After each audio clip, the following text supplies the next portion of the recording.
रहो रानी परी, ठुका मम्मी मेरा मतलब है खुश रहो रानी परी, खुश रहो। तुम्हें भयंकर परी ने चुनौती दी है कि वो तुम्हें परीलोक में आके मारेगी। ऐसे कैसे मारेगी? उसकी ना मार लूं? मेरा मतलब उसको ना मार दूं मैं? वो देखो आ गई।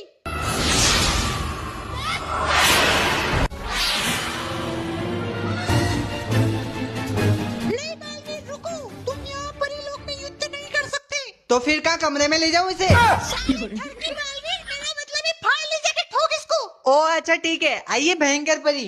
वैसे बीबी तुम मेरे लिए क्या कर सकते हो? तुम कहो तो परी लोग उड़ा दूं पूरा। अरे नहीं, क्यों ना हम दोनों मिलके 100-200 बालवीर और पृथ्वी पे लाए। क्या 100-200? अरे हाँ, भयंकर परी बोलते मुझे, 4-5 तो ऐसे फेंक दूंगी।